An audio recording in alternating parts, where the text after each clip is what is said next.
Halo teman-teman, selamat bertemu kembali di Onehe Channel. Kali ini saya akan mendemokan penggunaan Grid View ya dengan Flutter untuk membuat aplikasi mobile. Grid View ini nanti gunanya sebagai sebuah widget untuk menampilkan daftar ya atau list item-item dengan model yang seperti ini. Jadi kita bisa mengatur berapa kolom dia tampilannya dalam sebuah grid ya. Nah, jadi modelnya nanti seperti ini. Jadi di Flutter nama atau di Flutter ya di Dart nama widgetnya adalah Grid View. Nah, di sini sudah saya buat projectnya, saya demokan saja.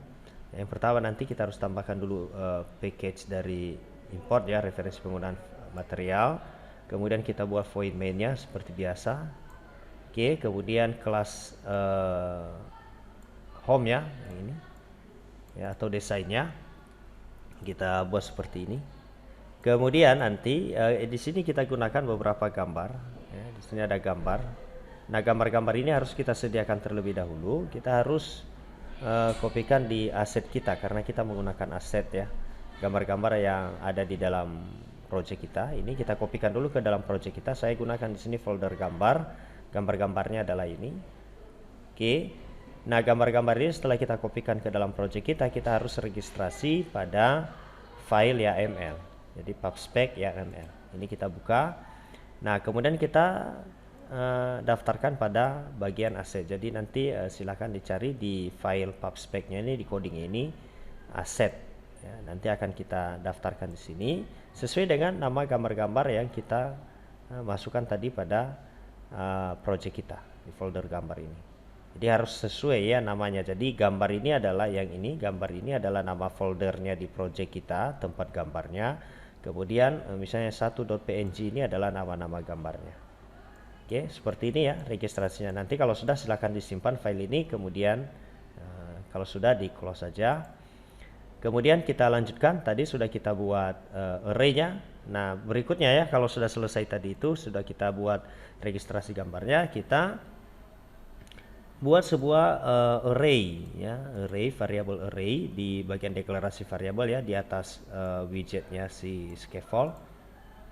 Kita buat seperti ini ya. Final list ini nama variabelnya, kemudian dalam bentuk array. Nah, array yang kita masukkan di sini adalah nama-nama gambar yang akan kita panggil nantinya. Nah, sesuai dengan nama-nama gambar yang sudah kita kopikan tadi dan registrasi di dalam project kita. Gitu ya. Nah, setelah itu baru di bagian body, ini bar-nya ya seperti biasa. Di bagian body kita gunakan grid view. Ya, grid view ini nanti ada dua yang umum digunakan ya, ada grid view cone, kemudian ada grid view builder. Nah, di sini saya coba contohkan penggunaan grid view cone. Nah, untuk grid view cone ini dia membutuhkan apa namanya?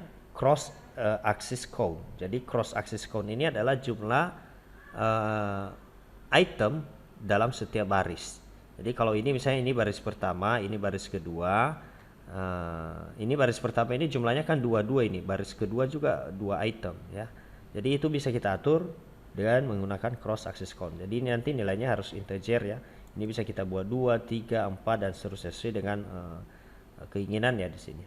Kemudian main axis spacing dan cross axis spacing ini gunanya adalah sebagai jarak antara item pertama dengan item kedua dalam satu baris maupun dalam kolom yang sama.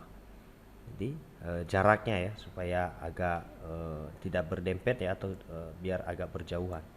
Jadi kita buat ini main axis spacing dan cross axis spacing.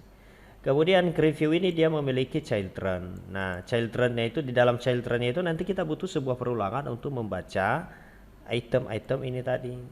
Jadi kita baca indeks dari array mobil. Nah, kita buat pembacaan array-nya itu dengan menggunakan perulangan ya. For integer i dimulai dari indeks ke 0 sampai sejumlah data dari array mobil. Jadi dia akan baca itu nanti. Jadi dimulai dari indeks ke 0 sampai indeks terakhir dari item si array mobil. Nah, apa yang dia lakukan setiap pembacaan? Dia akan buat sebuah container ya, berarti ada kotak. Kemudian di dalam kotak itu dia akan buat sebuah tampilan kolom atau layout kolom. Kemudian kolom itu memiliki children. Nah, di dalam children pertama ya dia akan buat kontainer. Nah, ini kontainer pertama itu nanti untuk menampilkan gambarnya. Kemudian yang kedua nanti item keduanya adalah teksnya. Nah, untuk kontainer pertama untuk menampilkan gambar ini tinggal kita desain saja ya seperti biasa. Untuk memanggil gambarnya, kita tinggal memanggil gambar dari array mobil index ke i. Nah, i ini tadi dari mana diambil? Dari sini tadi, dari perulangan pembacaan nilai array atau index array dari sini. Oke ya. Kemudian fit box fit cover supaya gambarnya bisa memenuhi ukuran dari kontainer. Kemudian terakhir tinggal kita baca saja, kita buat gambar tulisan di bawah ini sebagai item kedua dari kolom adalah teks. Ini teks manual yang kita buat mobil ke, kemudian ini ada $i. $i ini adalah pembacaan variabel dari perulangan ini. Jadi supaya nanti kalau dibaca item pertama atau indeks pertama dari array mobil, maka diambil nilai indeksnya 0. Jadi mobil ke indeksnya. Jadi misalnya ini seperti ini, mobil ke 0, mobil ke 1, mobil ke 2 dan seterusnya. Ya, jadi seperti itu. Jadi grid view ini juga memiliki scroll ya, sama seperti list view. Ya. Nah, itu seperti itu ya penggunaan grid view. Mudah-mudahan bisa dimanfaatkan untuk mengembangkan aplikasi-aplikasi mobile. Terima kasih, sampai jumpa pada tutorial berikutnya.